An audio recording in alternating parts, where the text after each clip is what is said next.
Shaburux presenta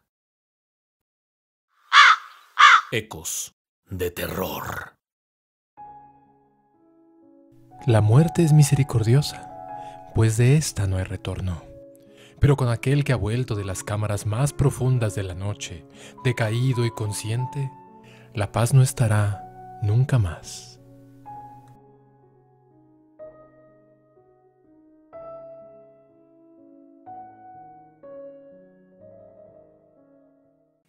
Buenas noches a todos, sean bienvenidos una vez más. Como saben, soy Beren y esta noche seré el centinela. Calma, Ivonne, calma. Justo voy a eso. Ivonne está algo ansiosa porque quiere que les cuente una pequeña historia antes del relato de hoy. Y es que verán, el 28 de junio de 2021 fue la primera emisión de Ecos de Terror, cuando comenzamos esta aventura de buscar almas perdidas que estuvieran interesadas en el horror y en asustarse todos los días. La historia de Ecos de Terror nos remonta a la infancia de algunos de nosotros que participamos en este proyecto, inspirados principalmente por este libro que ven aquí y fuertemente influenciados quizá por esta imagen. Esta imagen tiene mucho que ver en que ustedes y yo estemos aquí esta noche.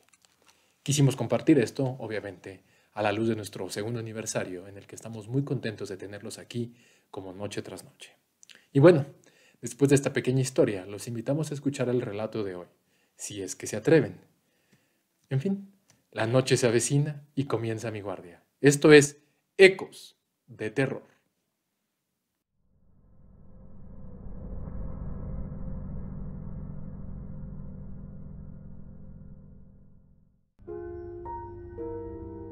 En el año 2013, pude conseguir un departamento en una de las zonas más demandadas de la ciudad. La renta era algo elevada, pero mi plan consistía en conseguir un compañero de cuarto o roomie que me permitiera solventar los gastos. Llevaba muchos años esperando una oportunidad para poder vivir en un lugar así y el factor económico no iba a detenerme. Me mudé apenas con mi colchón y algunas prendas de ropa. Mi vivienda anterior era amueblada, así que yo no tenía muchas pertenencias. Me instalé en el nuevo departamento escogiendo la habitación más grande, dejando la otra para mi futuro roomie. Cuando digo nuevo departamento, quiero aclarar que me refiero a que era nuevo para mí, pero en realidad el edificio se había construido en los años 30, aunque estaba bien conservado. El inquilino anterior era un americano y nunca supe mucho sobre él, solo que había llegado en algún momento de los años 80 y vivió ahí hasta su muerte, algo reciente. Inicié entonces con la búsqueda de compañero de cuarto. Fue relativamente fácil, pues al segundo día conocería a Rafael, y el clic fue instantáneo, tanto así que se mudaría esa misma noche. Rafael se instaló en la otra recámara, la que dejé desocupada, y él sí contaba con una cama y unos cuantos muebles que trajo días después de su mudanza inicial. Esto fue un gran alivio, porque ahora teníamos al menos sillas para sentarnos en las áreas comunes. Desde el minuto 1 de nuestra experiencia viviendo juntos, Rafael y yo nos llevamos bien.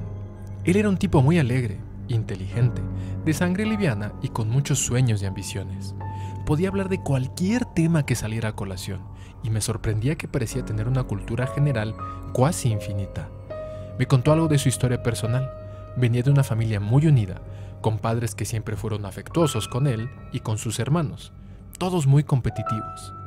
Quizá el talón de Aquiles de Rafael era que su familia, si bien era rica en buena educación y valores, siempre había pasado por dificultades económicas. En cualquier caso, él y yo nos hicimos amigos muy pronto, o al menos así lo creo yo.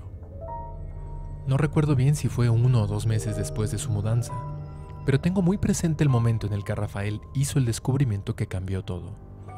Una de las losas en su recámara estaba floja, y con su infinita curiosidad la removió. Inmediatamente me gritó y me pidió que fuera. Ahí, envuelta en una especie de mortaja y con un papel amarrado que decía con 2 palabras escritas en una caligrafía que solo la había visto a gente mayor, se podía leer "Don't", que sería simplemente no, y "Beware", que sería cuidado. «Debe ser algo que dejó el gringo», me dijo Rafael. Se trataba de una estatuilla de estaño, un tanto grotesca. Parecía una especie de demonio sirena alado. A mí me generó una sensación de incomodidad, pero a Rafael parecía fascinarle el hallazgo y puso la estatuilla en el escritorio de su cuarto. Noté por varios días que Rafael estaba un poco raro, especialmente porque nunca hablaba de la situación de su familia. Se notaba que era un tema sensible para él.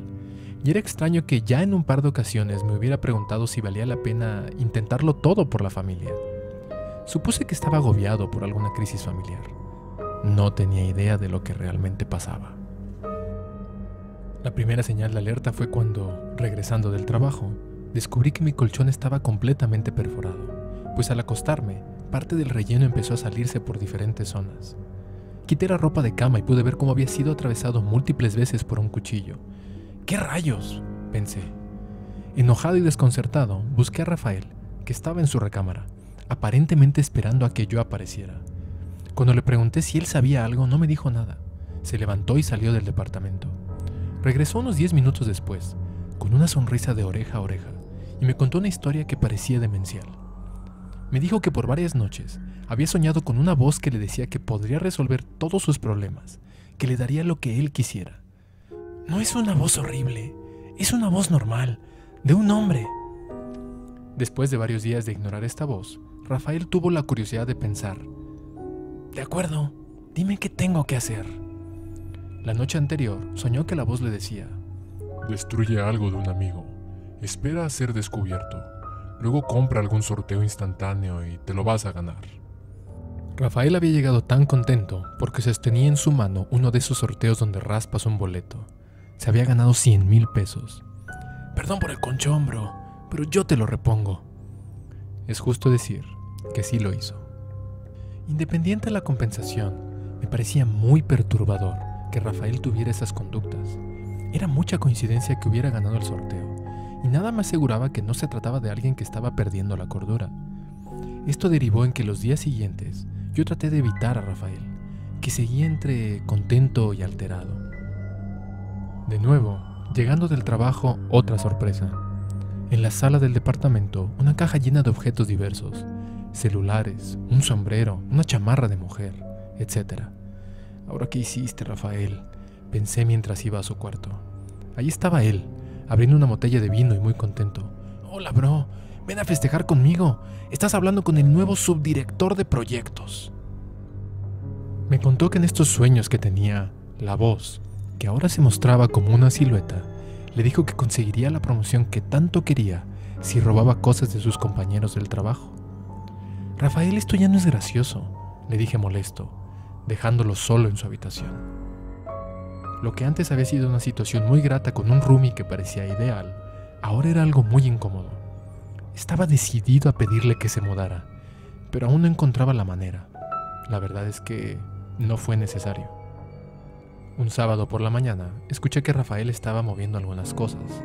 Salí de mi habitación para ver una serie de cajas. Estaba empacando. Toqué la puerta de su recámara y me dijo que pasara. Al abrir pude ver cómo sacaba su ropa del closet.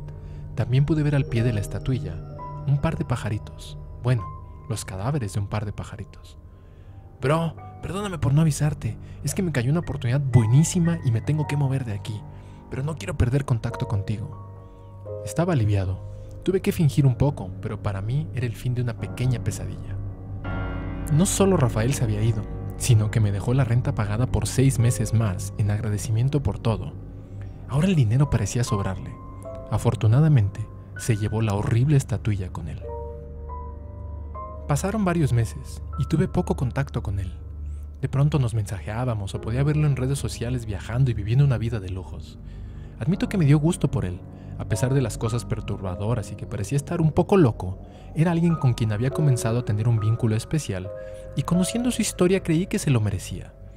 Aunque tampoco lo quería muy cerca, se había vuelto muy raro. En febrero de 2014 fue la última vez que vi a Rafael. Me llamó muy alterado por la noche, diciéndome que le urgía verme. Fue a la mañana siguiente al departamento y se le veía muy alterado, nervioso, como al borde de un ataque de pánico o un brote psicótico. Me contó todo. Quisiera que no lo hubiese hecho. Como ya me había dicho, a raíz de que encontró la estatuilla, comenzó a soñar con una voz que le decía qué hacer para obtener beneficios. Lo de mi colchón y el robo de las cosas de su oficina fue solo el principio, como una especie de pruebas de obediencia. La voz de sus sueños comenzó a revelarse a través de una silueta, y ahora le pedía que llevara a cabo acciones más oscuras. Le pidió que matara algo. Inició por insectos y luego con pajaritos, los que vi en la recámara. Ahora ya en sus sueños, esta energía se manifestaba como un hombre de carne y hueso. Las recompensas empezaron a ser más sustanciosas y empezó a generar una dependencia de la que ya no podía escapar. Luego, bro, me pidió cosas más rudas. Rafael dice haber golpeado a un hombre hasta lastimarlo gravemente. Incluso tuvo que ofrecerle de su propia sangre a la estatuilla. En sus sueños, ya no veía a un hombre. Ahora era una figura demoníaca con una voz horrible que ya no le hacía peticiones, sino que le daba órdenes. Lo que lo tenía al borde del colapso fue la última instrucción. Debía asesinar a un bebé. Hacía semanas que la entidad le había solicitado la muerte de un infante, pero Rafael se había negado. En su último sueño, apenas la noche anterior, el demonio le dio un ultimátum: o entregaba la vida de un niño o uno de sus hermanos moriría. Por eso había recurrido a mí, pidiéndome ayuda. Por supuesto, yo estaba horrorizado. No sabía qué creer. Era cierto que la estatuilla tenía una vibra extraña, pero ¿cómo creer que estuviese poseída o algo así? Intenté persuadir a Rafael de que acudiésemos por ayuda, que podíamos ir a ver a un especialista en la salud mental, pero se rehusó. Solo sonrió, me dio las gracias y se fue. 2 días después, me contactaron las autoridades. Rafael había muerto. Suicidio. Decidieron buscarme a mí porque en su nota había dejado esas instrucciones explícitas y que debían darme un objeto.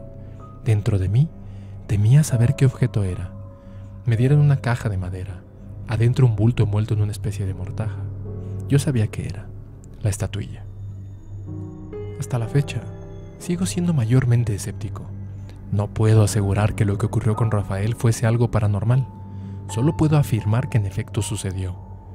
Con lo que respecta a la estatuilla, solo como medida de prevención, la oculté en un lugar en el que nadie la podrá encontrar.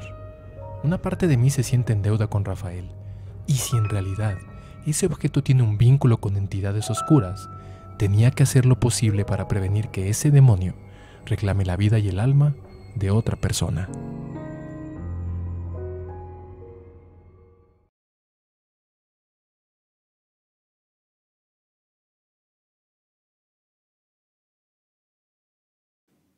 Bueno, esperamos que el relato haya sido de su agrado y que esté a la altura de lo que corresponde a un segundo aniversario.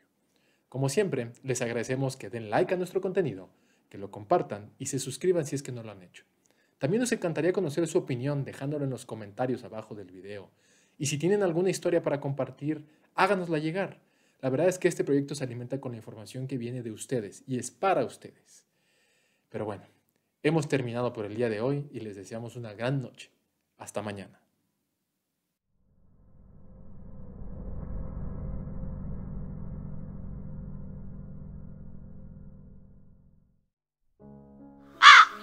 Ecos de terror.